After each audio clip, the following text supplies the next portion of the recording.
The first is freedom of speech and expression everywhere in the world. The second is freedom of every person to worship God in his own way everywhere in the world. The third is freedom from want, which translated into world terms means economic understandings which will secure to every nation a healthy, peacetime life for its inhabitants everywhere in the world. The fourth is freedom from fear, which translated into world terms means a worldwide reduction of armaments to such a point and in such a thorough fashion that no nation will be in a position to commit an act of physical aggression against any neighbor anywhere in the world.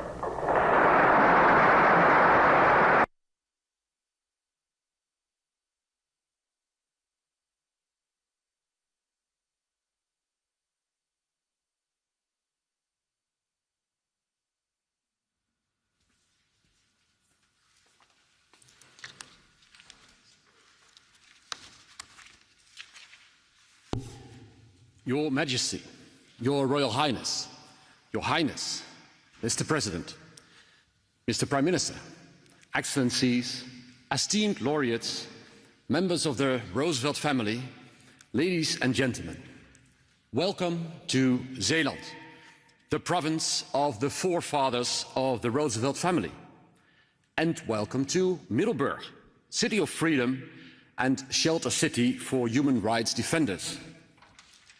Let me take you back in time to January 6, 1941. On that day, President Roosevelt articulated his vision for a better world in a speech to the United States Congress. And he described a world founded upon 4 essential human freedoms: the freedom of speech, the freedom of worship, the freedom from want, and the freedom from fear. And this was not a sweet vision of a distant millennium. It was a courageous call to action to break American isolationism during the Second World War. Roosevelt understood that the world order of dictators based on military power had to be opposed by a moral order based on human rights. And so the 4 freedoms became the moral justification for the involvement of the United States in the liberation of Europe from the tyranny of Nazism. And until this very day, we are deeply grateful that so many young Americans answered to this call to action and sacrificed their lives for our freedom. The strife of the 4 freedoms did not end after the war. Thanks to the tireless work of Franklin and Eleanor Roosevelt, the 4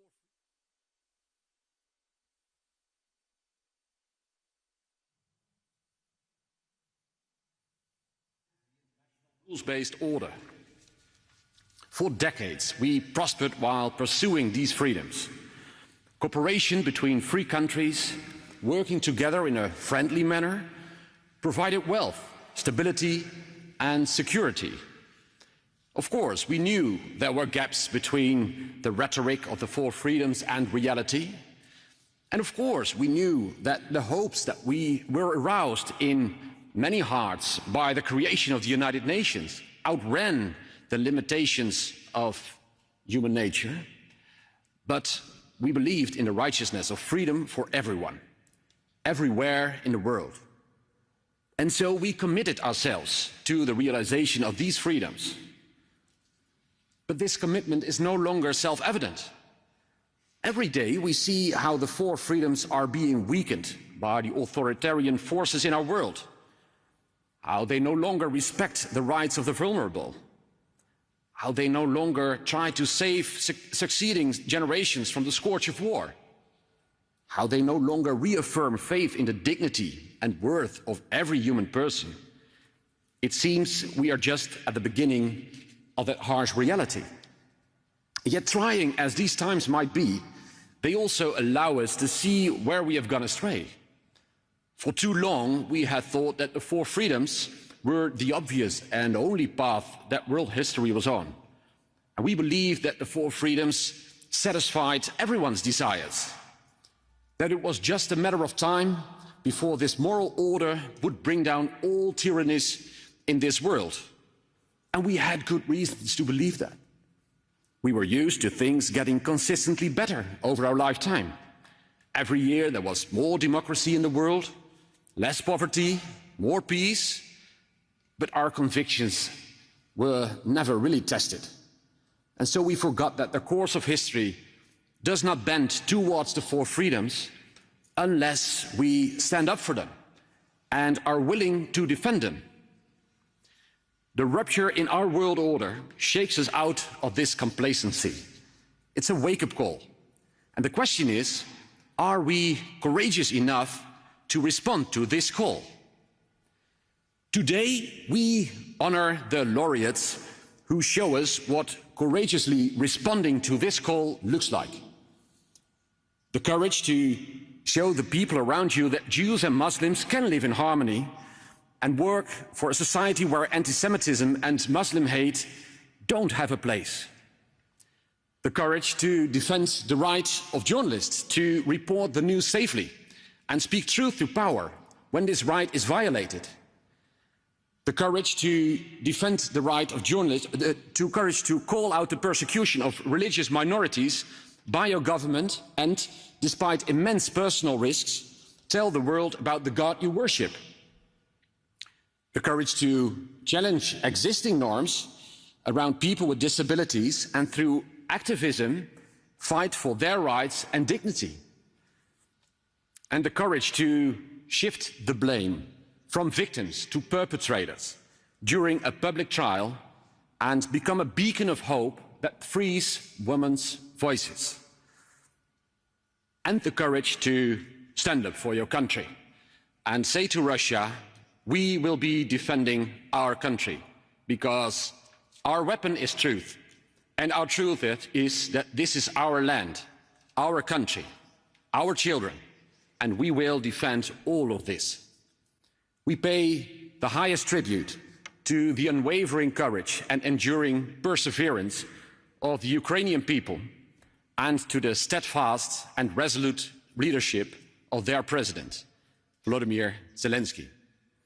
You continue to stand firm in defense of your freedom and sovereignty.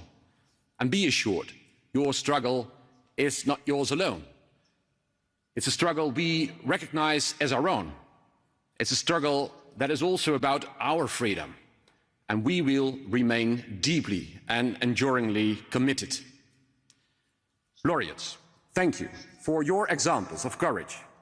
And may we find ourselves worthy of them by passing on that courage to others. Roosevelt inspired millions to rally for freedom and human rights. And we do the same. We can do the same. You don't have to fly to the ends of the earth to stand up for what is right. Human rights begin in small places, close to home. And you don't have to hold a position of high status to be concerned about your brother and sister. It's about ordinary people doing good to each other in the ordinary course of things. And however old or young you are, however poor or rich, however powerful or powerless, you have a responsibility to seek to make of this world a better place for everybody. So be involved in the struggle for freedom and human rights. And like the laureates, we might have to suffer in this struggle. But let our hearts be consoled by the promise that we shall reap what we sow, and that our hands be guided by the command to overcome evil with good.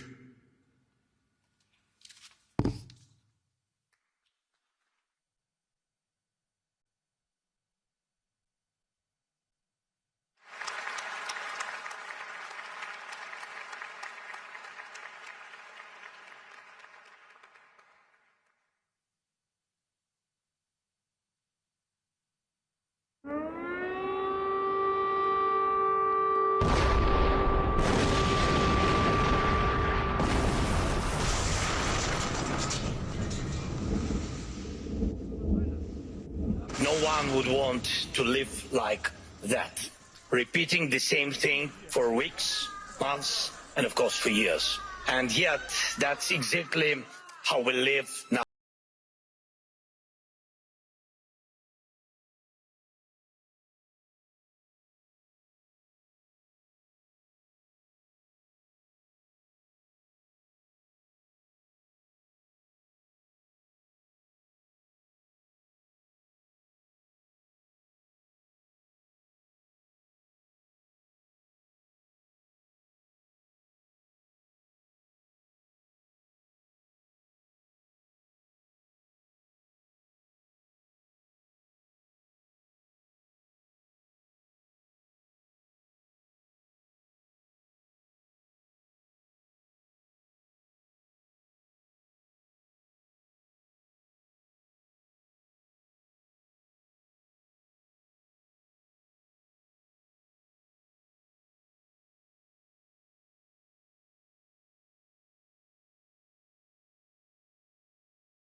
What an amazing video, and I think it already says it all. What an incredible resilience. President Zelenskyy, dear Volodymyr, Your Majesty, Your Royal Highness, ladies and gentlemen. Every year at the 4th Freedom Awards ceremony, we hear extraordinary stories of courage, resilience and heroism. And today is no exception. And to my mind, these stories show that President Roosevelt was right to prize the 4 freedoms above all else.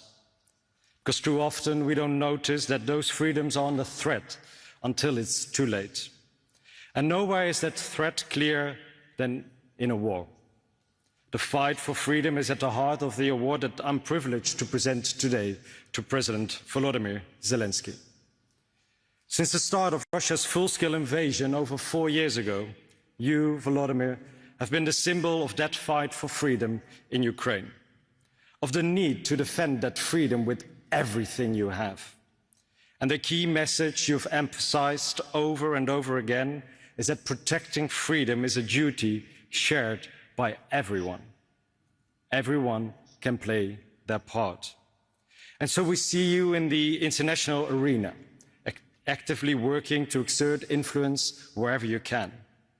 But we also see you visiting the front lines and the sites of bombed buildings anywhere in your country. And above else, we see you among the people of Ukraine. So it speaks volumes that you only agreed to accept this award if you could do so on behalf of all the people of Ukraine. On behalf of all the ordinary men, women and children who were thrust overnight into a new reality they did not choose, but now have to face each and every day. On behalf of the children who now go to school in an air raid shelter. On behalf of the women who keep their families afloat and their country running by working in factories. And on behalf of the men who've had to swap a suit and tie for combat fatigues and are fighting to defend their country. Meter by meter. And they're doing so because they know and feel that every square centimeter is a piece not just of Ukraine's soil, but of its dignity too, of its identity. Its words, songs and symbols and all those other invisible elements that make a people what they are and give a country its future. A future that only they can decide. That is what they are defending. And for anyone like me who has only ever known peace, it's very hard to imagine how you do that and what it must feel like. We're used to books and films about war heroes, and we tend to think about people in real-life war zones in that way. But when I visited Kyiv last month, I saw that heroes are not born heroes. They're just ordinary people. They don't have superpowers or even exceptional talents, or rather that talent is to remain human in an inhuman situation. And I think that's what Eleanor Roosevelt meant when she said that only someone's character is the real criterion of worth. And that's certainly true of the women that I met while visiting a drone factory in Ukraine. Until the war started, they lived their lives as so many women do, pursuing careers, taking care of their families. But when their world changed, they chose to change with it. Now they're working as drone mechanics, a job they probably never heard of until a few years ago, let alone imagine they would be doing. But they made the change. They, for their children at home and for their future. And that same determination is shown every day by Ukraine's emergency workers. Despite shortages of everything, they continue to race to wherever they are needed. And they risk their own lives in the process, because Russian troops are counting on them to show up. After an initial attack, they will often launch a second strike on the same target, hoping to hit as many first responders as possible. When I first heard about this perverse reality, I didn't know what to say. I didn't know what to think, except to wonder how on earth you carry on when you live in such a reality. And yet that is exactly what almost 40 million Ukrainians are doing every day. Ordinary people, getting groceries for their neighbors, buying flowers for their wives, visiting their relatives in the weekend. Ordinary people who show that even in hearts full of fear, there's still room for love and compassion. And that is worth fighting for. And to all those people, and to their president, I want to say this. Yes, it's true that often, too often, you are forced to rely on each other, but you're not alone. There is a place for you in the hearts of so many people, here in the Netherlands, in the United States, and all over the world.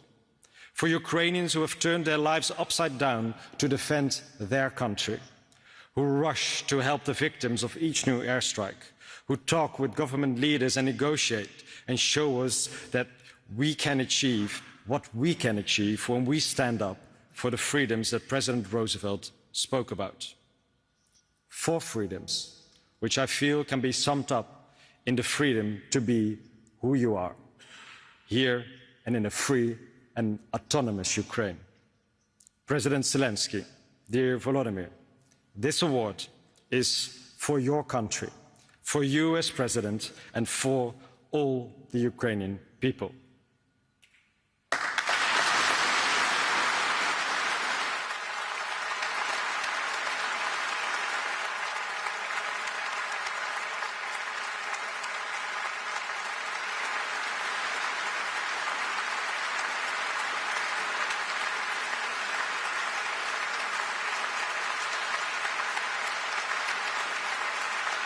And may I now ask Elizabeth Roosevelt Johnston to come forward. Yes. May I ask you to come? Oh, no, sorry. Really? May I ask you to come forward to present this Medal of Honor to President Zelenskyy and Volodymyr? May I invite you to come up to accept the award as well, Mr. President?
Thank you so much.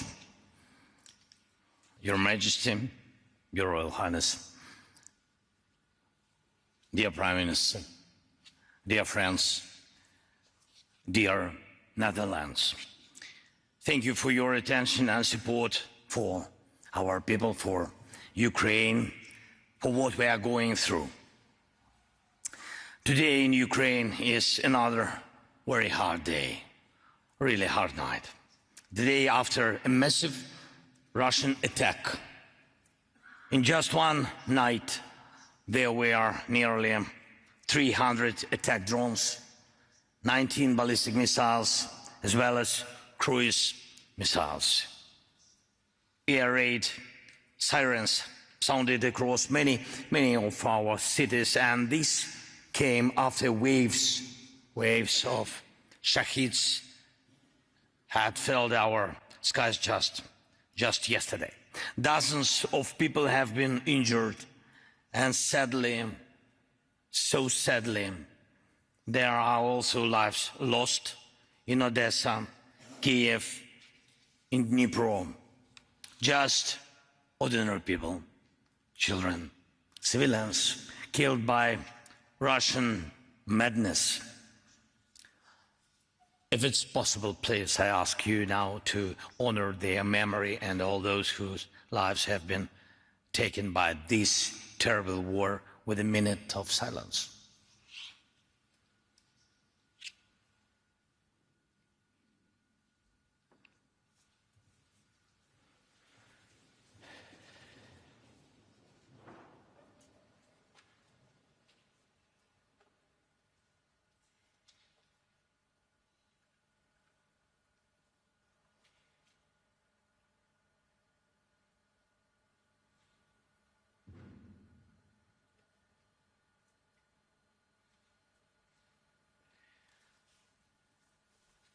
Thank you so much.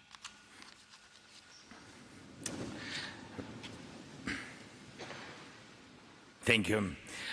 This is impossible to accept. No rational person can accept it. Russia's war against our people, against Ukraine, and against the basic principles of normal human life is now in its 5th year. A full-scale war started by one man, only one person, in Moscow, who wanted total control. In the past, when such wars began or were only imagined, one could say that this was an unprecedented moment in history, when such great evil threatened everyone, and when every nation had to decide how to act. But today, this is definitely not unprecedented. We have seen this before. aggressive, unjust, terror-driven, full-scale wars that leave behind ruins and dark chapters in history. Putin knows exactly what he is doing, exactly, and who he resembles. And he is rightly compared to Nazis. He has the same expansionist ambitions. He wants to decide the fate of nations and whether they have the right to exist at all. And at the core of Russia's war against Ukraine is a false claim that Ukraine does not exist, that it is allegedly a part of Russia. And this is not just about history, not just politics or not just ideology. It's the basis of their goal to erase Ukraine completely. And not only Ukraine, Russia has openly, repeatedly said it wants to control all its neighbors. It wants to decide what security in Europe should look like and whether it should exist at all. Russia has carried its war ideas as far as Syria and Africa. And this is a truly global threat. And it matters that many in the world see it exactly this way, as a global threat. When the full-scale war began, we heard really different reactions, and some were afraid of what would come next day, next moment. Some waited to see whether Ukrainians would withstand the first strikes, and only then decided whether to help. But there were also those who understood it immediately, and people like that, those who called evil by its name, were the majority, and you were among them. Among those who understood immediately, among those who stepped forward to help, among those who are now helping with true leadership, and I'm grateful to you for your support. I'm grateful that the Netherlands truly stands for the protection of life. Thank you. Thanks to your people. Thank you so much. Thank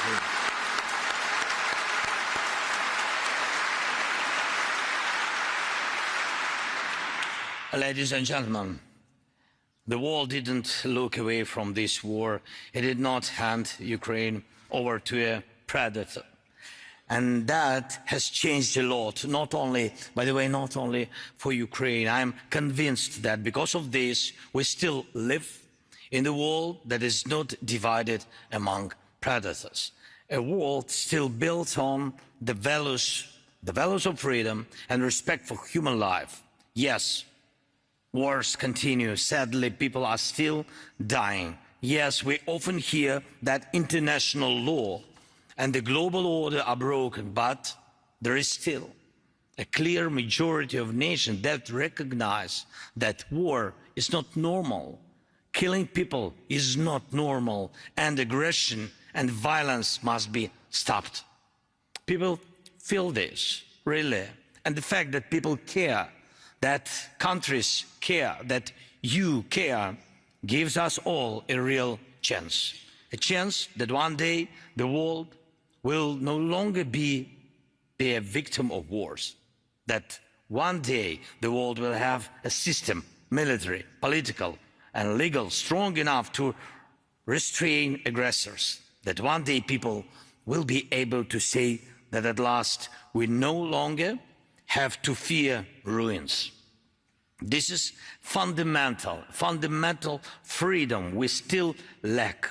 Freedom from ruins. Freedom from those who bring ruins. Freedom from those who seek to destroy everything that matters to normal people, to normal life. Freedom is never abstract. We must remember this. It's not something given. It's not something that exists in the air. Freedom is a condition people fight for themselves and for their children. It's a condition that must be protected, and it always requires a strong foundation, security, legal, cultural and educational, and also something deeper, something people feel. A foundation that makes it clear evil will be punished. Punished, absolutely. And this is crucial. Why do wars return? Because those who start them believe they will not be punished. That's why it's not enough when history judges only with truth. Not enough when memory alone delivers judgment. There must be law. There must be international law. There must be the international community enforcing it. And we must achieve this. And this is what we are working on, including with the Netherlands. We are working so that no victim of Russian aggression is left without a just response to the aggressor.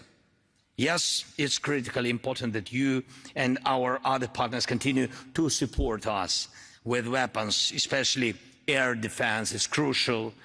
It's important that together we can stop this war and that diplomacy can work. It's important that pressure on Russia continues, sanctions and all other restrictions. But it's just as important that Russia is held accountable for this aggression, legally and practice.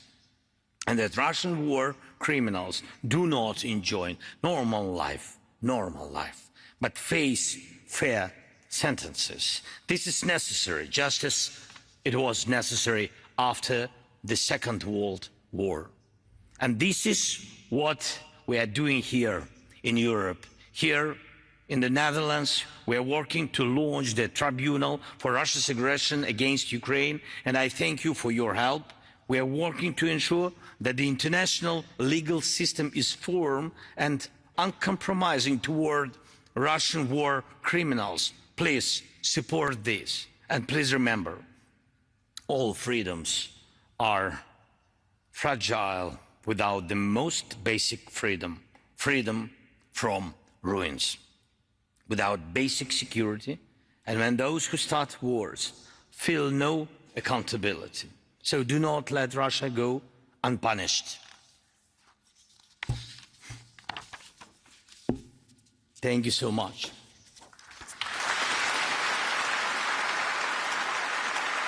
Slava Ukraine. Thank you so much.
Eleanor Roosevelt once said that human rights begin close to home, in our streets and neighborhoods, in our schools and communities, in the way we treat each other every single day.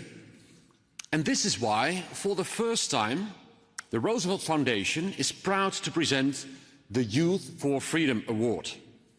The Youth for Freedom Award honors young people in the Netherlands who are standing up for the four freedoms. Young individuals who inspire others to speak out and make a difference. And this is exactly the purpose of Deel de Duif, Share the Dove of Peace. Deel de Duif shows us that the four freedoms begin with small, meaningful actions. Through open dialogue, the initiators discovered that Muslims and Jews have far more in common than what divides them. They did not keep this discovery for themselves, but decided to share it with the rest of the country. They show us that the four freedoms do not begin somewhere else, not by someone else. They begin with us, close to home.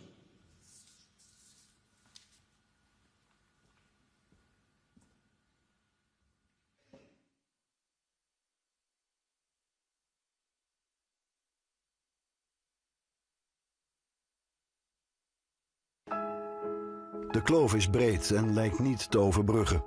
Maar af en toe gloort er een sprankje hoop. De eerste keer dat ik iets hoopvol zag was eigenlijk Deel de Duif. 4 jonge mensen, 2 met islamitische achtergrond, 2 met Joodse achtergrond. En ik dacht, wat zijn jullie moedig. In de ambtswoning van Femke Halsema. En daar waren wij alle 4. En na afloop raakte ik in gesprek met Selma. En toen vroeg ik aan haar hoe het voor haar nu is om een hoofddoek te dragen. Waarna ze mij vertelde, nou, het is best eng en spannend. En mensen beschouwen me opeens als terrorist. En ik word bekeken. En ik vond het heel naar om te horen. En tegelijkertijd herkende ik dat. Omdat ik een ketting met mijn naam in het Hebreeuws heb. Die ik ook liever niet meer droeg. En dat ik ook over straat liep met angst. Monsters zijn jullie! Monster! Merry Christmas! Fuck off! De zorgen zijn toch echt dat de islamitische en de Joodse gemeenschap zich in Nederland gewoon niet veilig voelen. En echt actief denken van waar moeten we heen als het hier niet goed gaat of als we hier niet meer mogen zijn.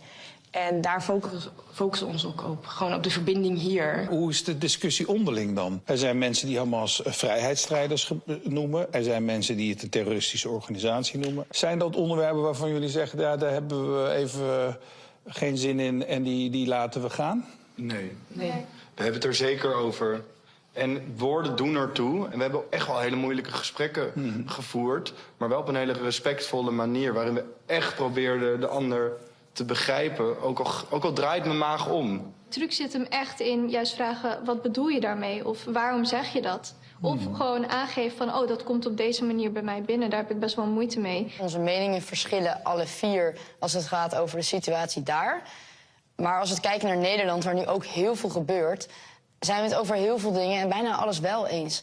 Want we willen niet dat er hier een oorlog gaat woekeren. We willen niet dat elk van ons met angst over straat moet lopen. En polarisatie tegengaan is iets wat we allemaal willen. Maar in je eentje los je dat weinig tot niet op. En dan moet je arm in arm gaan staan. Vanuit Deel de Duif krijgen we zelfs op eigenlijk die best wel aardige boodschap die we hebben, krijgen we reacties zoals dat de duif bewerkt is en onthoofd is. En haatcomments uit onze community. Wat er in een van de gastlessen is gezegd van, nou, leefde Adolf Hitler nog maar. Dat is heel pijnlijk. Ja, het doel met Deel de Duif is inderdaad dat je het gesprek met elkaar aan blijft gaan. Dus dat je elkaar als mens ziet en voor vol aanziet. Ook al hebben we andere meningen. En dat je ook inziet dat er meerdere waarheden naast elkaar kunnen bestaan. Dat is eigenlijk wat wij heel erg proberen over te brengen in wat wij doen als we voor de lessen staan, als we dialogen organiseren. Ga het gesprek met elkaar aan en respecteer de ander. Stel onderzoekende vragen, juist als het pijnlijk wordt en als het persoonlijk wordt. Het gaf ons hoop om met elkaar te praten. En dat wilden we heel graag naar elkaar, of naar buiten eigenlijk ook gaan brengen. Want als wij het kunnen, waarom kunnen anderen dat dan niet?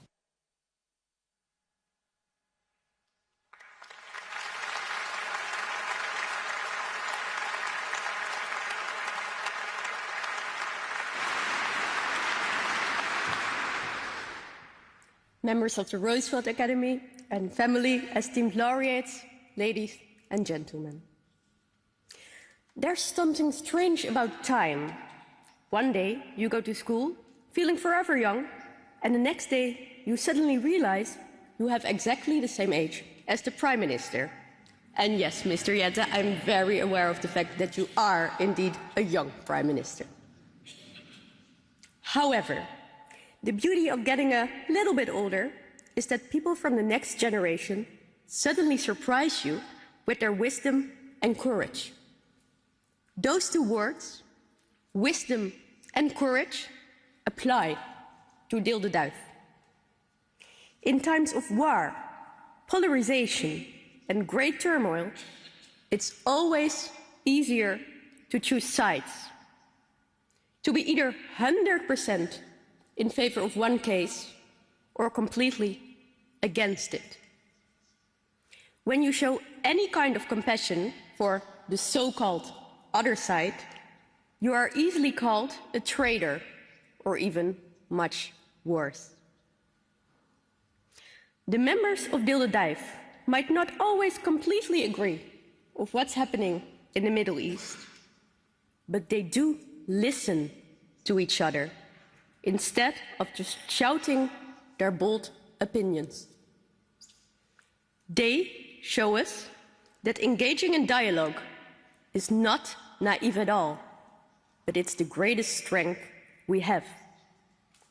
They don't just do this, they also teach adults and young people all over the country how to persuade and communicate in a respectful manner on sensitive topics like Muslim bigotry and anti-Semitism, subjects that should not be sensitive but still are. They truly believe in equality and peace, have the strength to be vulnerable, and they give us hope in times of darkness. Therefore, it's a great honor to present Deel de Duif the very first Youth for Freedom Award. Please come on the stage.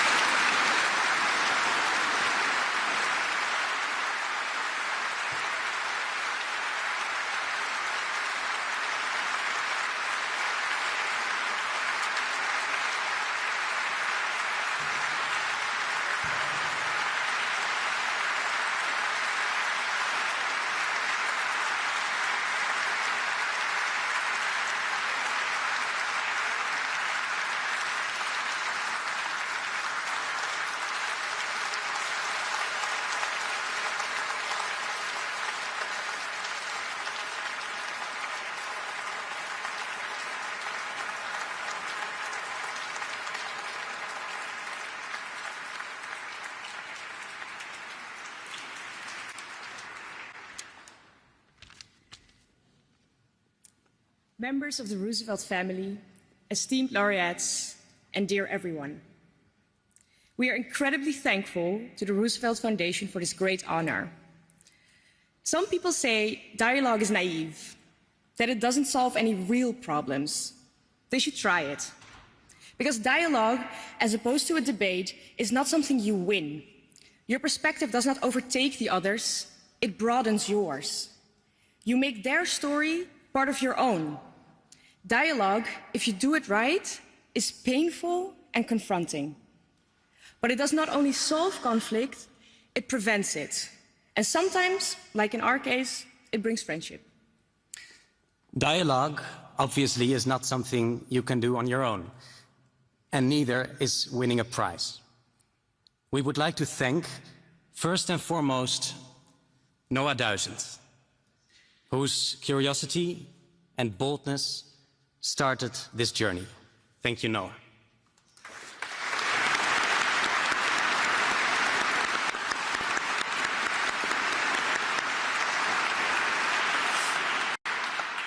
We'd also like to thank our logistical superhero, Hanna van Helden, our advisory board and its chairwoman, Karin van Gennep, and of course, our family and friends who stood by our side these last years.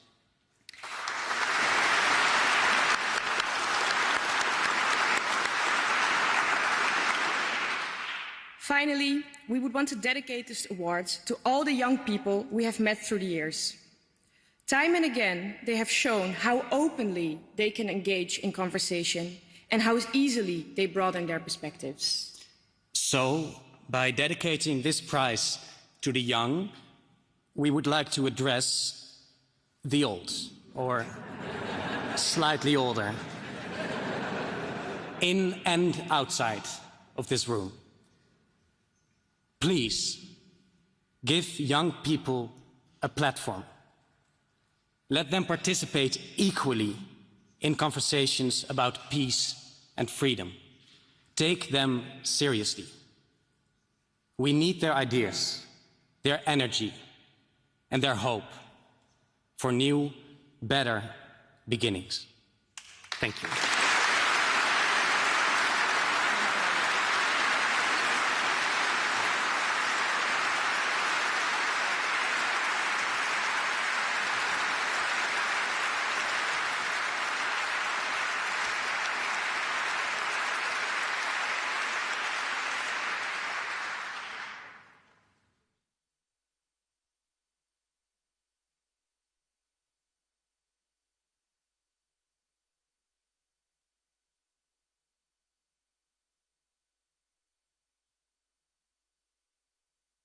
Last year was the deadliest year ever for our profession.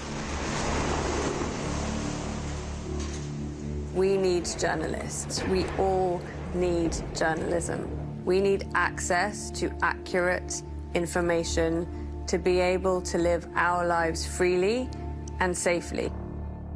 Journalists are often the first people to be attacked when democracy declines, because speaking the truth is a dangerous undertaking when those in power wish to suppress it. CPJ's original mission to defend and protect journalists, and in so doing to protect freedom of expression and press freedom, is more important than ever before. Now journalists are under threat, not just in authoritarian regimes. They're not just under threat when they report in dangerous situations like war or conflict. They're at risk reporting on politics in democracies. They're at risk reporting on their local communities. They're at risk reporting on everything from climate change to the economy. If journalists are silenced, we don't have access to even that most basic information, and we certainly don't have access to the kinds of information that those with power seek to hide from us: corruption, wrongdoing. The increased numbers of journalists in jail, the rising number of journalists harassed, the rising number of journalists being killed, they are all indicators that something much bigger is happening in terms of our individual freedoms and liberties. Over the past 2 years, we've seen the deadliest assault on journalists that the Committee to Protect Journalists has ever documented. In 2025 alone, 129 journalists and media workers were killed worldwide, majority of them Palestinian journalists. We are reliant on them for information about what's happening inside Gaza. Those journalists are not only documenting that suffering, they are experiencing that suffering themselves.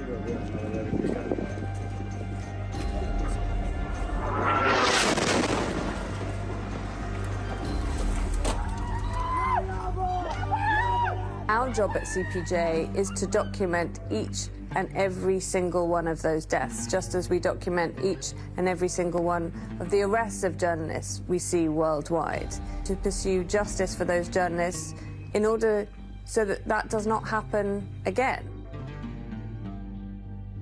Getting justice for murdered journalists is extremely difficult because very often the very individuals, the perpetrators of those crimes against journalists, are also those who are in power, those who have the ability to investigate and to hold individuals to account.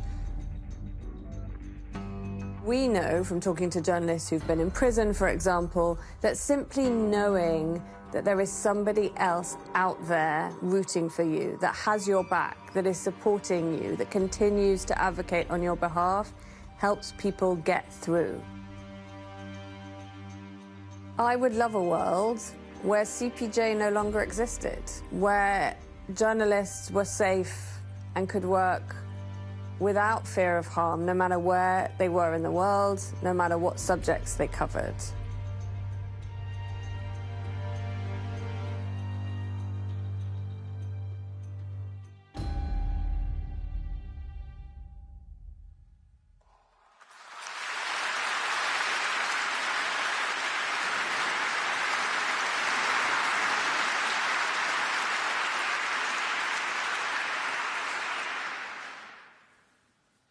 Your Majesty, Your Royal Highness, ladies and gentlemen, it's been 2 years since my father, Dirk, who defended journalism until his very last day, had the same honor of presenting the Freedom of Speech Award.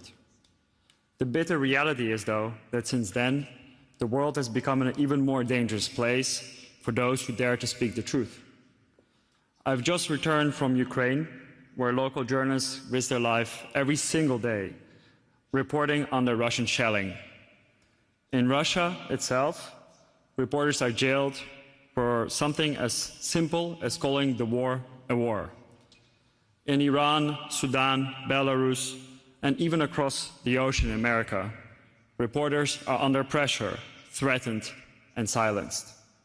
And no place is more dangerous for journalists than Palestine, where my colleagues are routinely targeted for trying to tell the world what is happening. I could never do justice to all these stories, but thankfully, there is the Committee to Protect Journalism, CPJ, a lifeline for reporters everywhere, no matter how big or small their platform, how global or local their story. CPJ gives a name and voice to the silenced and fights for those who can no longer speak for themselves. It is thanks to CPJ that we know at least 129 media workers were killed in 2025 simply for doing their job, a record number since the group first started their count. Let that figure sink in for a moment, and let it remind us why CPJ's mission matters and why we must do all our part to ensure that such a grim milestone is never reached again. It is my immense privilege to invite Jody Ginsburg, CPJ's fearless CEO, to come on stage to receive this award.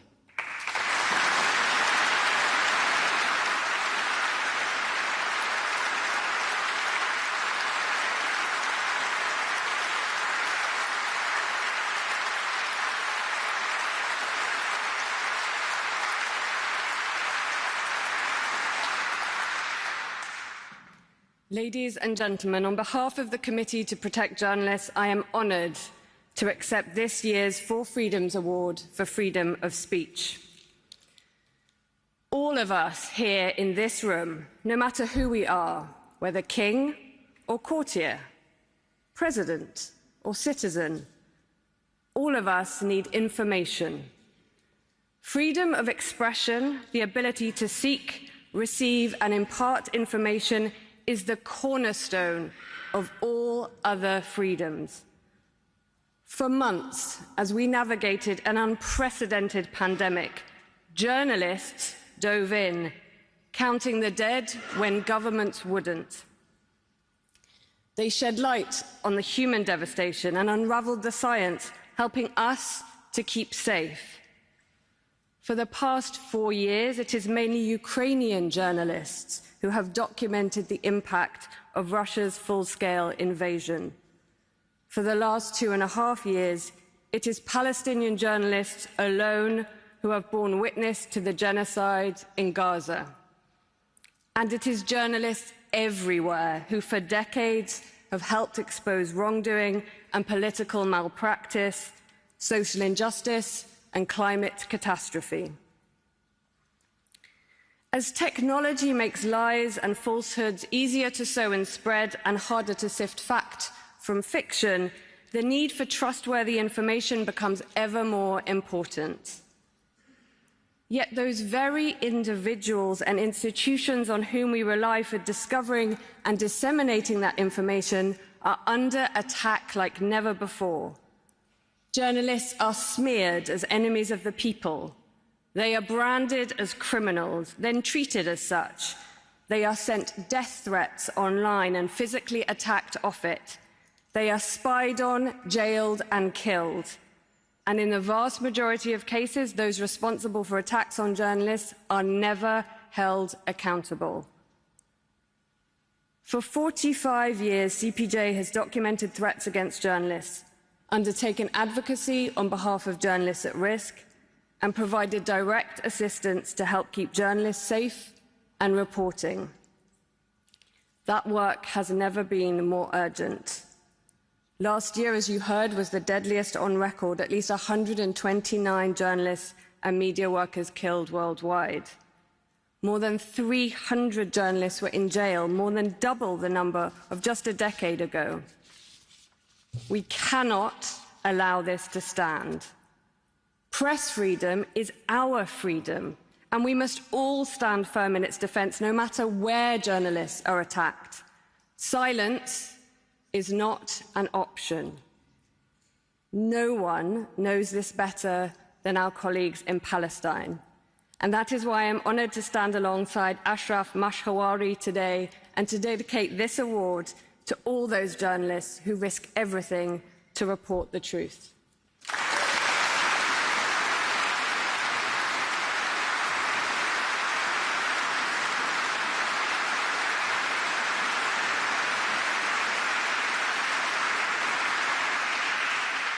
Thank you. Your Majesty, Your Royal Highness, Mr. President, ladies and gentlemen, this recognition matters to us as Palestinian journalists from Gaza. But I stand here today with more than gratitude. I carry the names of the colleagues we have lost. More than 260 Palestinian journalists have been killed over the past 2 years in Israeli attacks in Gaza. Gaza is a small place, so most of us know each other. So every loss was never just a number. It was someone we knew. It was a family. It was a mother. It was a child living with that loss. I have heard those voices, children asking their parents not to continue, afraid it will take them away. Why this is happening? To silence the truth. And when international journalists are denied access to Gaza, and Palestinian journalists are left alone under fire, the truth itself is under threat. We know that, what the silence means, so we continued. Because journalism is not a crime. If we stop, silence wins. And that's why we are facing a dangerous pattern, one that must never be normalized. If this becomes normal, journalism everywhere is at risk. And that's why the work of CPJ has been essential in making sure we weren't alone. History will not ask what we knew. It will ask what we choose to accept to be normal. That's not only our reality. It is a test for all of us. Thank you very much.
Members of the Roosevelt family, esteemed laureates, dear all. Everyone has the right to freedom of thought, conscience and religion. And this right includes freedom to change his religion or belief, and freedom, either alone or in community with others and in public or in private, to manifest his religion or belief in teaching, practice, worship and observance. So says the Universal Declaration of Human Rights. This freedom of worship, including the freedom to worship no supreme body at all, is one of the cornerstones of today's human rights edifice. Nonetheless, for many believers and non-believers in many countries, daily life differs radically from these solemn words, as we just heard in this powerful testimony. The freedom of worship has always been a vulnerable human right. Among the first 6 prisoners of conscience from whom Amnesty International campaigned in 1961 were 3 clergymen, 2 Catholic dignitaries from Czechoslovakia and Hungary, and 1 Quaker minister for the United States whose religion inspired his activism for racial equality. Violation of the freedom of worship often go hand in hand with other serious human rights violations, like racial or ethnicity-based discrimination, apartheid, and even the death penalty for acts that neither harm nor wrong any other person, acts like enmity against God, and other overly broad or vaguely worded alleged criminal acts with a religious aspect. Especially in relation to this last category of alleged crimes, it is important to remember that the freedom of worship protects the believers and their religious practices, not their belief or religion per se, nor any supreme being. Central to the freedom of worship are individual human beings and their communities. And although international human rights instruments do not preclude the possibility of a state religion or a state church system, the days of the principle of the religious peace are long gone. That principle, formulated 5 centuries ago and summarized as cuius regio eius religio, or whose realm his religion, meant in short that a prince or territorial ruler in the Holy Roman Empire would determine the religion of its territory. Its inhabitants would have the choice of accepting the prince's religion or leaving the princedom. Nowadays, after many religious wars, a state-church system is not contrary to international human rights, as long as the state does not discriminate against those who live their lives according to the rules of another religion or worldview.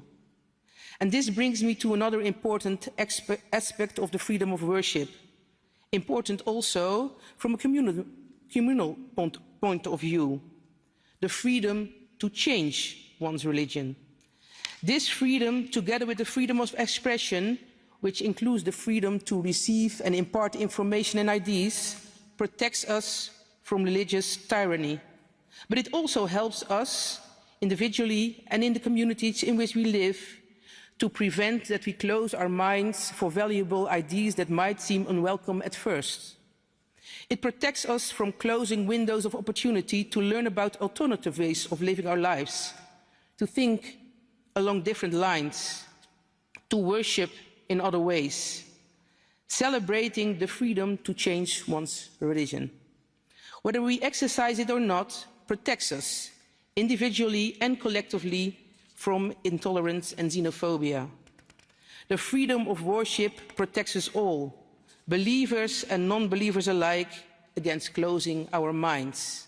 And today I wanted to share that reflection. And while doing so, I see before me an empty chair. The chair for a laureate who, for now, cannot be named, from a country that should not be mentioned, for the reasons of the laureate's personal security. It reminds us of the vulnerability of the freedoms we are celebrating today. And since these freedoms were an important impetus for the international human rights system developed after World War II, this empty chair should also remind us of the dangers that will befall us all, as nations and individuals, if we neglect, deny, or ignore the international rules and institutions that were established after enormous human suffering. Rules and institutions to make this world a safer place for all of us. They deserve the best defense that we have to offer in these unruly times. Thank you.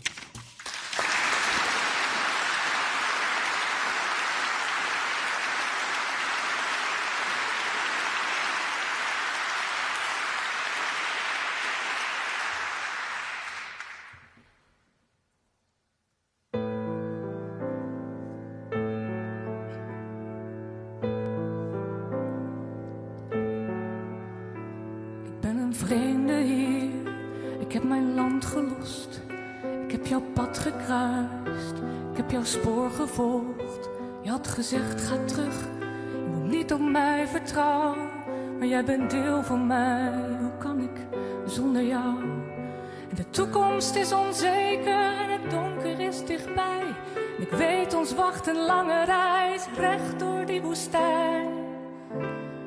Recht door die woestijn. Maar jouw land is mijn land, jouw volk is mijn volk, jouw taal is mijn taal en jouw God is mijn God en jouw droom is mijn droom, jouw pad is mijn pad, jouw toekomst. Mijn toekomst en jouw hart is mijn hart. En ik weet, jouw volk is bang, omdat wij anders zijn. Maar ik zal bruggen bouwen, daar waar die afgrond is. En ik zal terug verlangen, wanneer de wind zal waaien. Die uit het noorden komt, van mijn geboortegrond. Maar ik zal sterk zijn en ik zal doorgaan, want ik wil naast jou staan, al zal dit moeilijk zijn. Al zal dit moeilijk zijn, want jouw land is mijn land en jouw volk is mijn volk. Jouw taal is mijn taal en jouw God is jouw God en jouw deel is mijn deel. En mijn brood is jouw brood, jouw leven, mijn leven. En mijn dood is jouw dood. En wanneer het donker komt en jouw mensen mij ontwijken, zal ik mijn liefde geven totdat die haat verdwijnt. Totdat die haat verdwijnt. Want jouw huis is mijn huis. Jouw angst is mijn angst. Jouw stilte, mijn stilte. En jouw land is mijn land.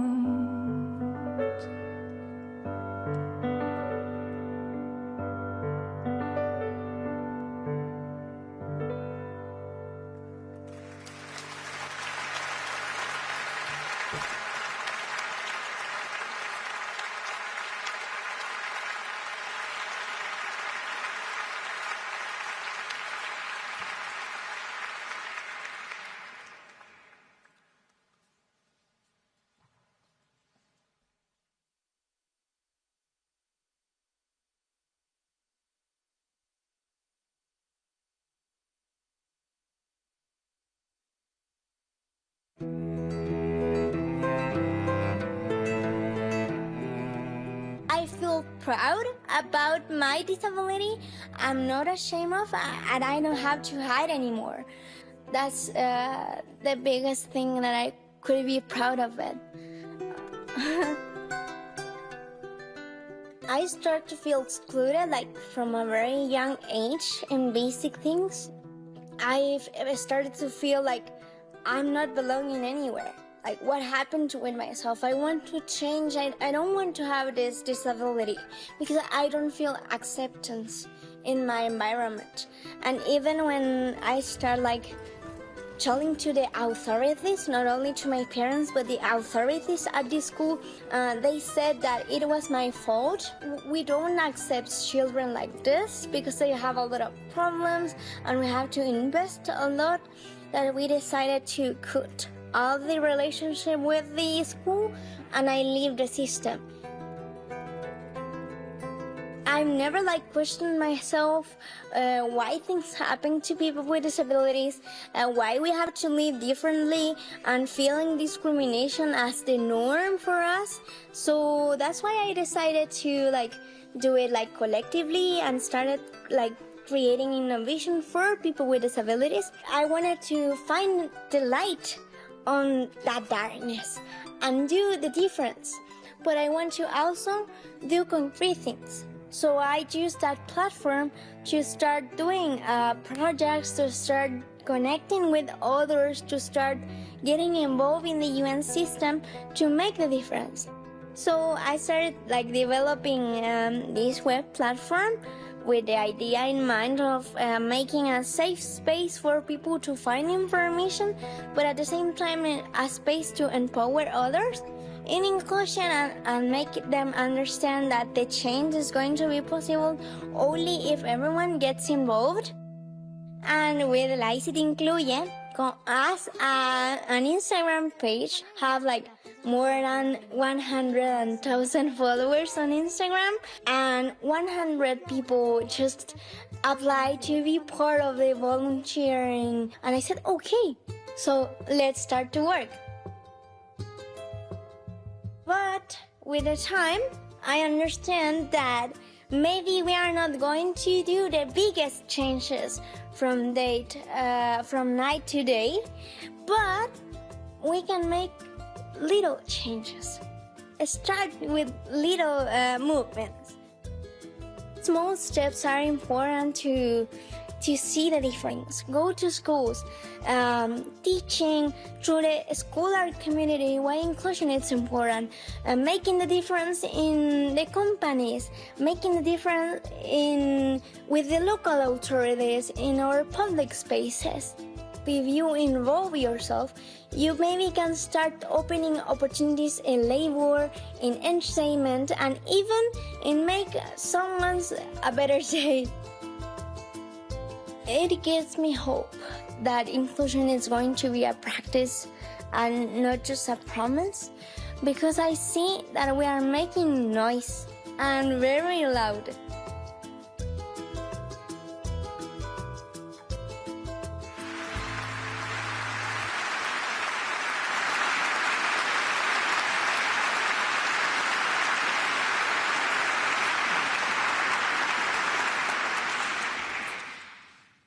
Your Majesties, Mr. President, members of the Roosevelt family, ladies and gentlemen, do you remember that moment at school that you wanted to join and someone said to you, not you, not now?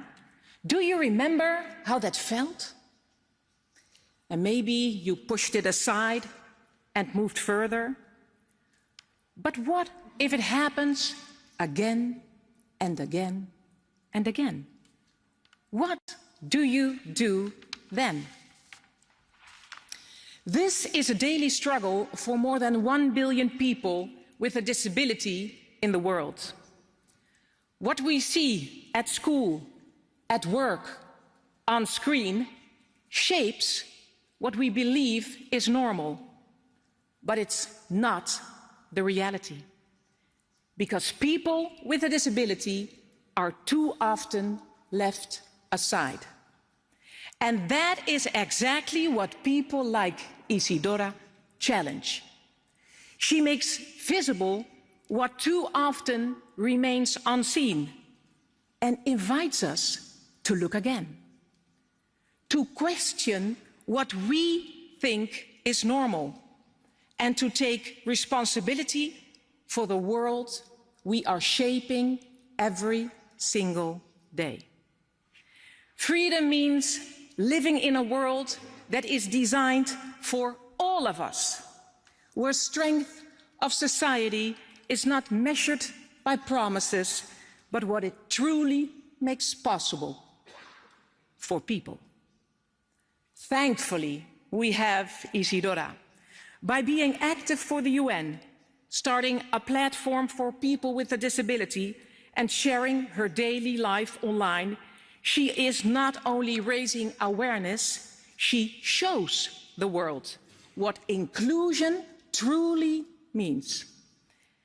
And doing so, she brings us closer to the promise of freedom for all. Querida Isidora, igual que tú, yo también he pasado un parte de mis años más jóvenes en América Latina. En Colombia, sé por experiencia propia lo difícil que es la lucha. Pero eso te admiro profundamente. He visto en tu Instagram que muchas personas te preguntan, ¿y sí? ¿Qué tú tienes? Y tú respondes con una broma. Tengo amigos, tengo un pero. A partir de ahora también puedes decir, tengo el Roosevelt Freedom from Want Award. Muchísimas felicidades.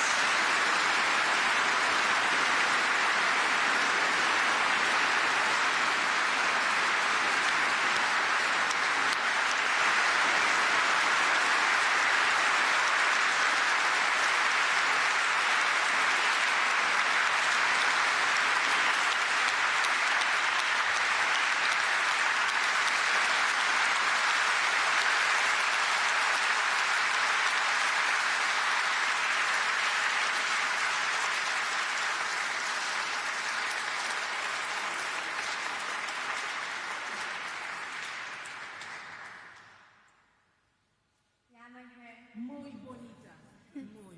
Thank you.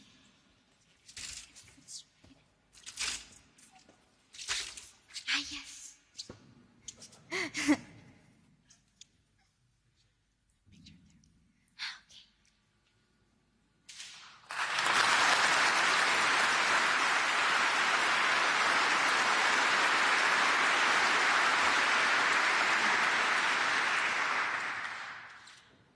Dear all, well, I came from a land that has been called so many times the end of the world, a place which name is often translated as the deepest place on earth, Chile, that is not only shaped by its distance, it is also shaped by resilience and possibility. And yet, I never imagined I would be one day here with all of you. I would like to tell you something. We often said that it's important to look to the future, to move on, right? To not stay stuck in the past. But for me, it's impossible to talk about inclusion and the changes that we're making without reminding my past. When I was 12, I lived something that truly changed me. Bullying. You should be grateful to be here, because people like you don't study, or you are never going to have friends because of your difference. You are never belong to any place. That's our quotes that I've received from professors of the school that exclude me and make me suffer bullying.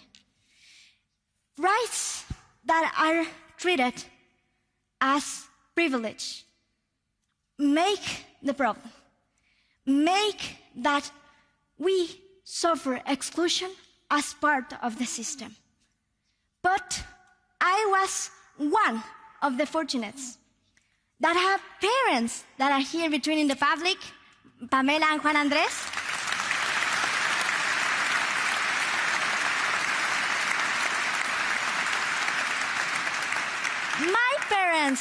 My parents stood by me and challenged the system for my education. But I said fortunate, yes, because I'm one of the lucky cases. Access to education and opportunities is still being a privilege. And when rights are treated as privilege, we are truly doing bad the things. Exclusion often begins with misinformation, right? But I would say it's sustained by systems that are not designed for everyone.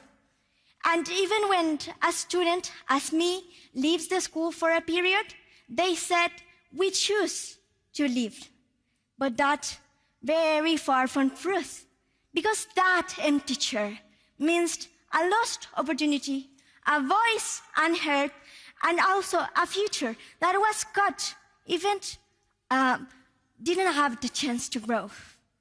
So from that, when I finally have the opportunity to be part of a school, Institución Teresiana, that makes me feel comfortable, secure, and being part of it, for me, it then appears a light.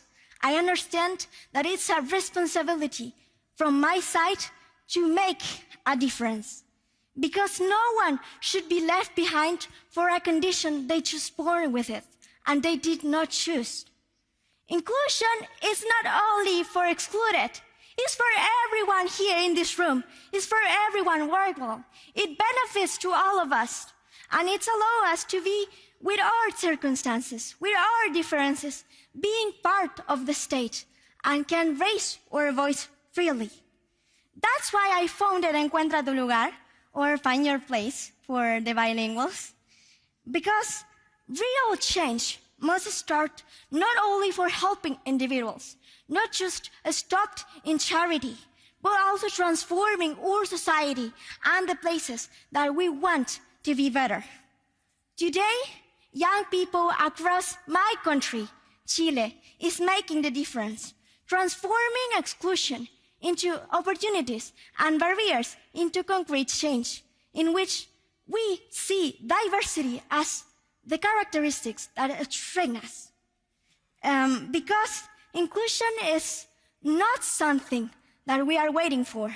We know that the system already failed to all of us, but we decided to stop only looking Instagram, TikTok, and really make a change our system. And now my invitation is with all of you.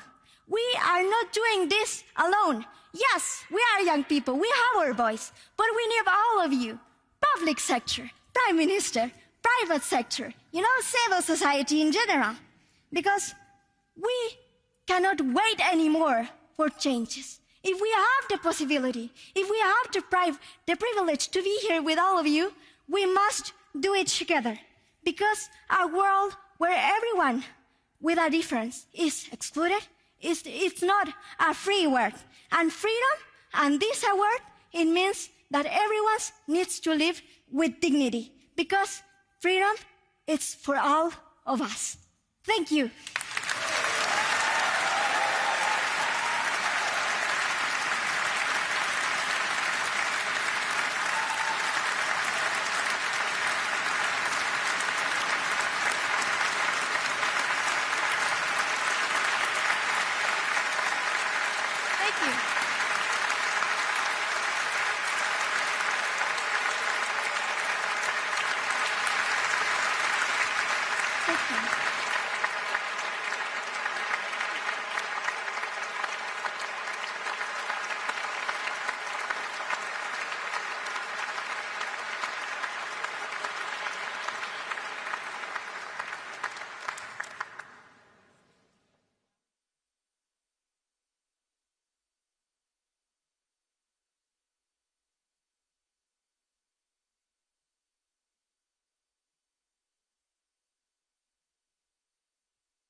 Si j'avais un moment de difficulté, j'ai tenu bon, j'ai raconté ma vie, mon parcours de vie,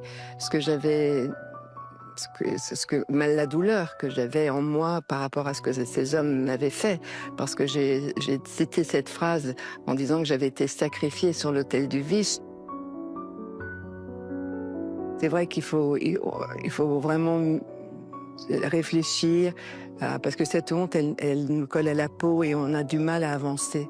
Et au regard des autres aussi, on se sent pas bien, on se sent sale. Toute cette boue que vous avez en vous, oui, ça vous colle pendant des mois. Et je pense que c'est la plupart de ce que ressentent les victimes. C'est vrai que ce procès aura quand même libéré la parole des femmes. Ça, j'en suis persuadée. Aujourd'hui, les femmes osent parler.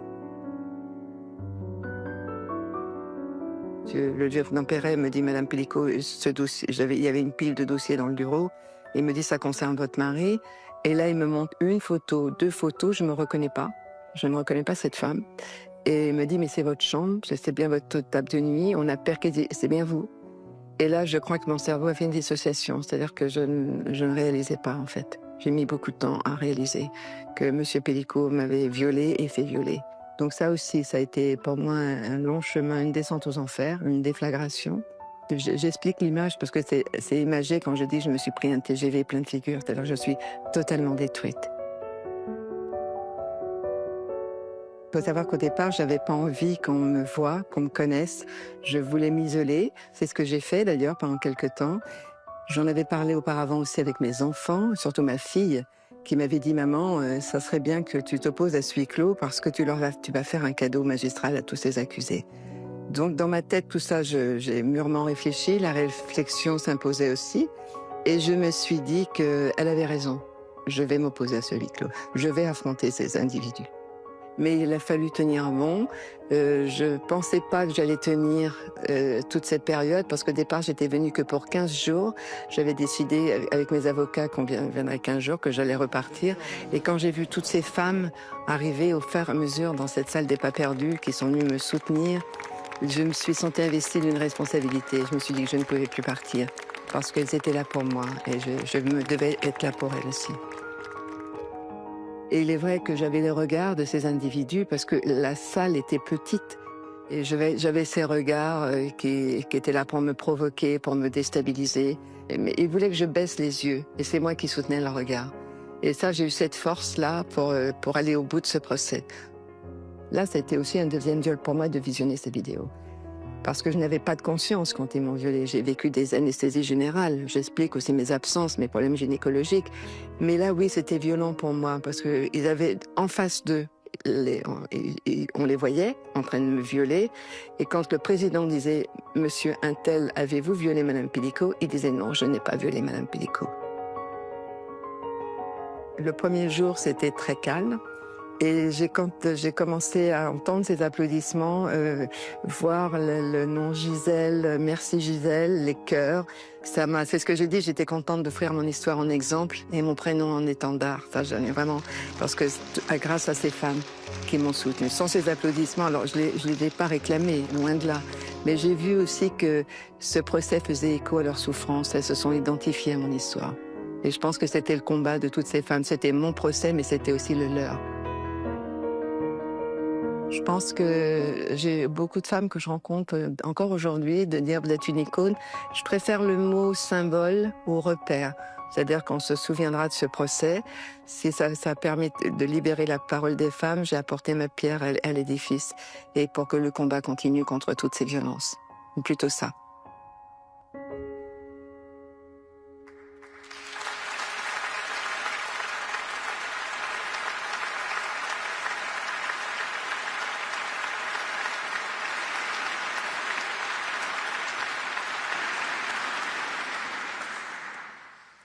Ladies and gentlemen, today I stand before you not only to honor an extraordinary woman, Gisèle Pelicot, but to share why her courage resonates so deeply with me and with millions around the world. Gisèle Pelicot is a symbol of something very, very powerful. The courage to stand in the light after enduring darkness. Her story is not just one of survival, but it's one of transformation, reclaiming your own dignity and challenging a culture that often protects silence instead of the truth. And this is so personal for me. I was raised in a family with extreme violence. My mother was beaten and raped by someone who was supposed to love and protect her. Like so many victims, she carried not only the pain, but also the weight of the shame. And that is why Gisèle Pelicot's voice matters so much. Because statistically, we know this is not rare. 1 in 3 women will experience sexual or physical violence in their lifetime. 1 in 3, so many in this room. And behind that number are real people, mothers, daughters, friends, and many of whom will carry this silence and this shame for years and years, and sometimes even a lifetime. But Gisèle Pelicot has changed something fundamentally. By speaking out and giving up being anonymous, by facing the world with the truth instead of fear, she sent a message that echoes so far beyond her own story. The shame does not belong to the victim. The shame belongs to the predator. And that message is revolutionary. The Franklin Roosevelt Freedom for Fear Award honors those who confront fear and help others rise above it. And in that spirit and his vision of a world free from fear, Gisèle Pelicot has given that freedom a new and urgent meaning. She has given survivors permission to speak. She has given society a reason to listen. And she has given people hope, people like my mother, and so many others that were missing something so long: validation, dignity, and hope. Gisèle Pelicot does not only earn and deserve this award, you, for me, are the embodiment of this award, Gisèle. I am so proud of you, and I would like to welcome you on the stage.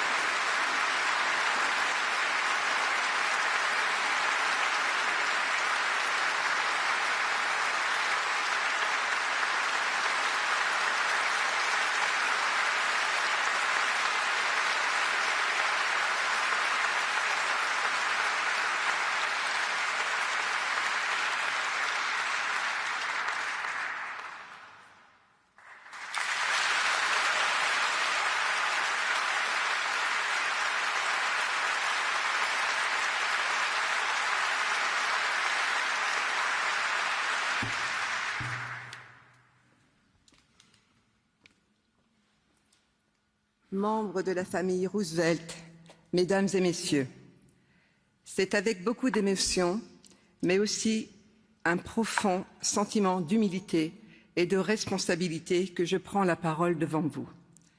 Avoir le droit de vivre à l'abri de la peur est une idée simple, presque évidente. Et pourtant, pour beaucoup, cette idée reste encore aujourd'hui hors d'atteinte. Pour les victimes de violences sexuelles et de genre, la peur est souvent silencieuse, intime. Elle se vit loin des regards et peut prendre de multiples formes. La peur de parler, la peur de ne pas être cru, la peur du regard des autres et en définitive, la peur d'exister.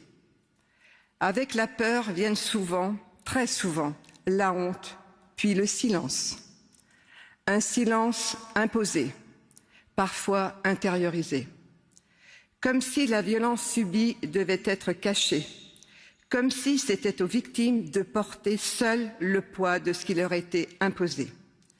Si j'ai fait le choix d'accepter ce prix, c'est pour pouvoir l'offrir symboliquement à toutes les victimes de ces violences.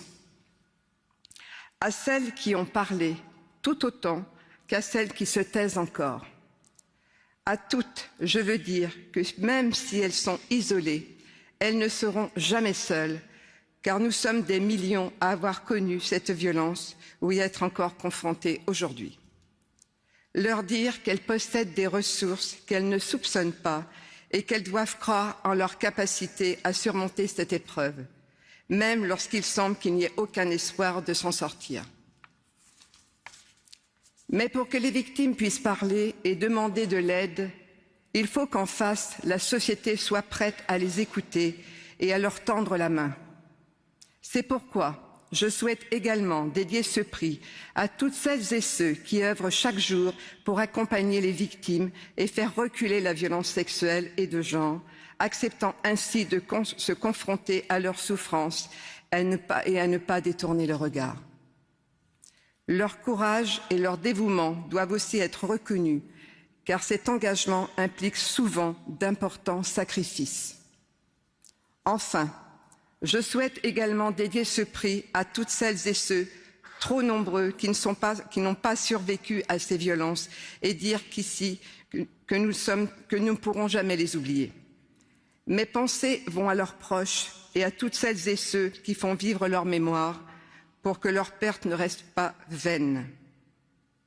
J'ai la conviction profonde que vaincre les violences sexuelles et de genre est possible, mais ce combat est générationnel. Il ne pourra se gagner que si chaque génération transmet la suivante les progrès qu'elle aura permis d'accomplir. Mes derniers mots seront pour nos jeunes générations, qui sont l'avenir. À celles et ceux qui grandissent aujourd'hui, qui refusent la banalisation des violences, qui osent parler, qui osent écouter, vous êtes déjà une part de la solution. Vous portez une exigence nouvelle, celle d'un monde où la peur n'a plus sa place. C'est en vous que réside l'espoir que cette liberté devienne enfin une réalité et que plus personne n'ait à apprendre à vivre avec la peur. Je vous remercie.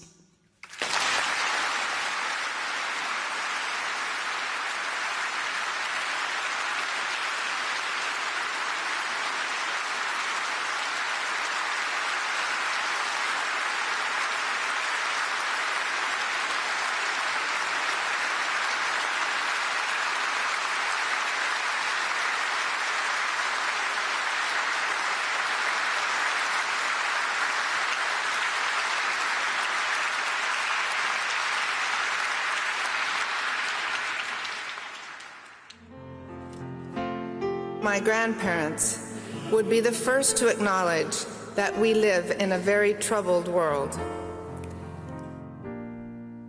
In such a world, the four freedoms can help us build the bridges of our common humanity. Mine eyes have seen the glory. I bring you greetings from my family, and it is such a distinct honor and privilege to do so. We are here today to honor the work of 5 remarkable individuals who have dedicated their lives to the 4 freedoms. The grapes of wrath have been stored. You had learned not to be intimidated by the forces of evil. Your spirit of tolerance remains a beacon of hope for humanity, and for this, we thank and honor you today. It transfigures you and me, and as he died, glory, glory, hallelujah. Let us remember the joy of these laureates' courage, not just their actions, but their love of humankind. Hallelujah, oh, glory, 'cause my God. We'll do this together. We can make a difference, from the small places close to home to the grand halls of decision. We will be together.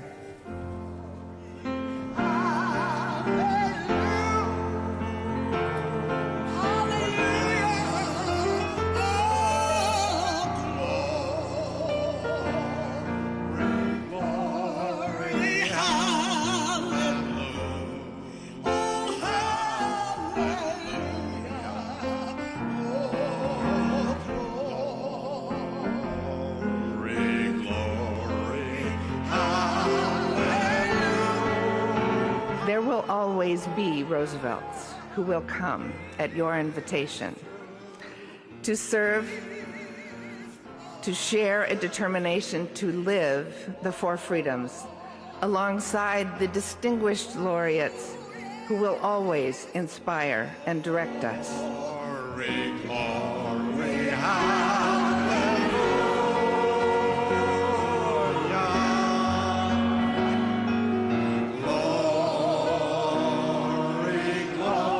freedom from want, freedom from fear, freedom of worship, and freedom of speech will triumph everywhere in the world.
Thank you. Your Majesty, Your Royal Highness, Mr. President, Mr. Prime Minister, King's Commissioner, inspiring laureates, and honored guests. On behalf of my family and our delegation from the United States, thank you once again for inviting us to be with you at the International Four Freedoms Awards. The partnership between the Roosevelt Foundation and the Roosevelt Institute is a powerful reminder of the enduring ties between the people of our two nations. And while it is many years ago now, our two families, it is a joy to be here with you today. And how moved we are by the laureates who just spoke. Your courage is remarkable.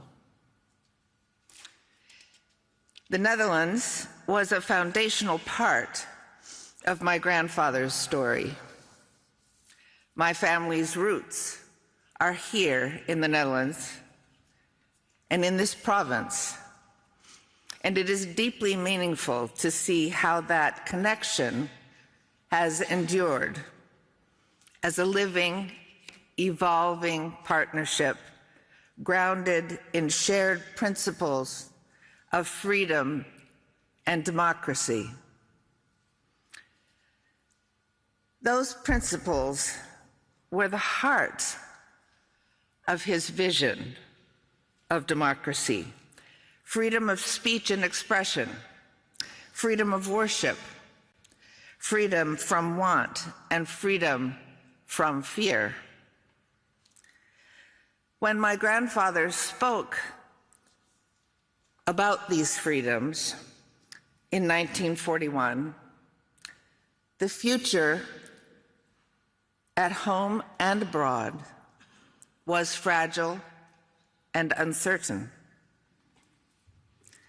We in America forget that sometimes. But these principles were and still are a standard for how a democratic nation should treat its people and how it should project its power in the world. What strikes me is how relevant my grandfather's vision remains today. Our future is fragile.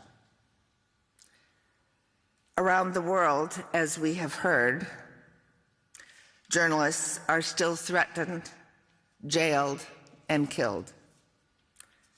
Religious minorities are persecuted.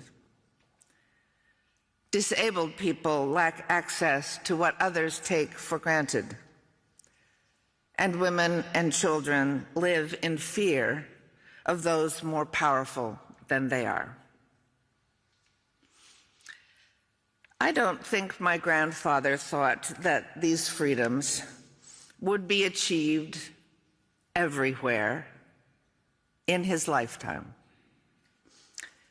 He knew that they must be claimed and defended again and again in every generation.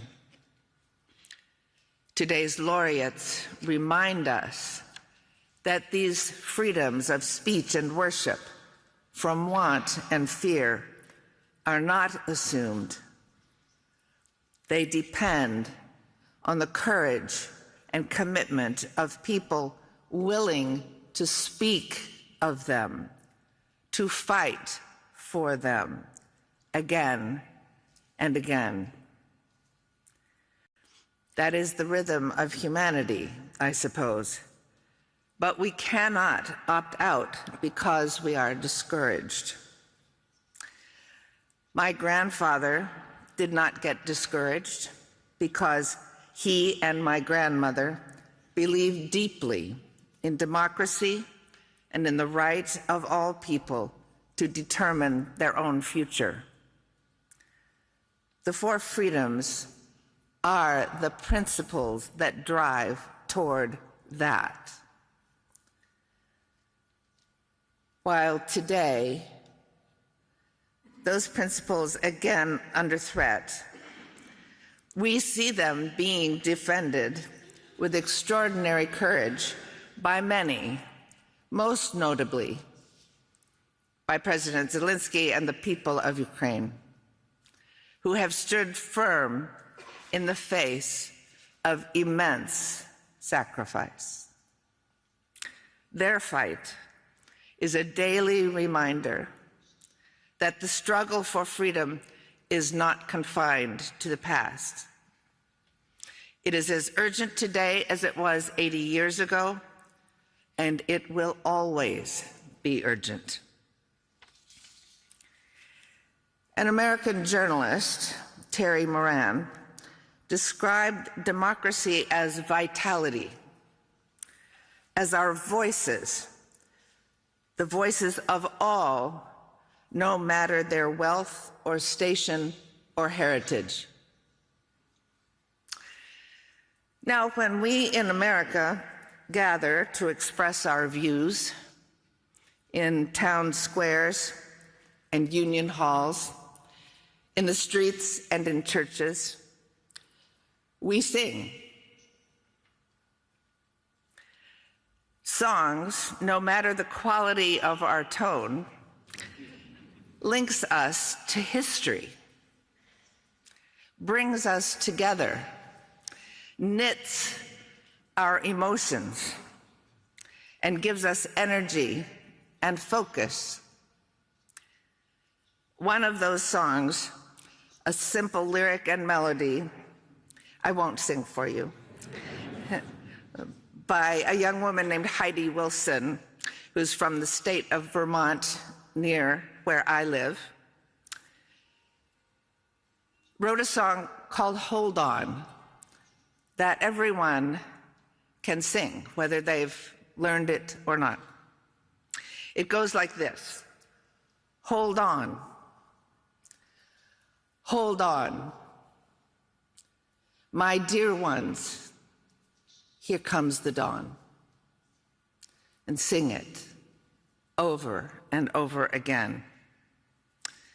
It is deeply humbling and deeply encouraging to stand alongside all of you. I have no doubt that my grandfather, while he might be grieving for so much of what's going on around us, would be immensely inspired by the work being done by each of you. And he would send my grandmother to be with you. Thank you.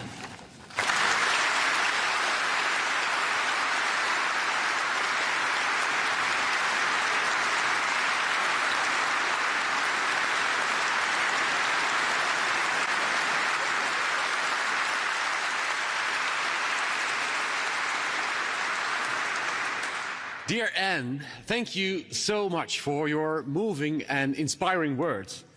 You truly embody our fight for the 4 freedoms. And you have been, and always will be, a great friend and inspiration to us. You carry the legacy of your grandparents with grace and conviction. And in so many ways, you reflect the spirit of your grandmother, Eleanor. You even look like her.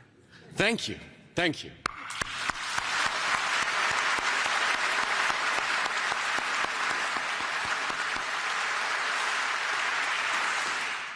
Ladies and gentlemen, please remain seated while the royal family, the laureates and the presenters will leave the church soon. And then please follow the directions of our protocol assistants. And a few words to conclude this ceremony. I would like to thank all of the laureates and the presenters for their presence and their inspiring words. Your examples inspire us to advance the cause of the 4 freedoms. You remind us that we must continue to dedicate ourselves to the protection and the promotion of human rights for everyone, everywhere in the world. Thank you. Today, the laureates showed us their examples of courage. So let us also find the courage to do the right thing, to be concerned about our brothers and sisters, and to be involved in the struggle for freedom and human rights, far away and close at home.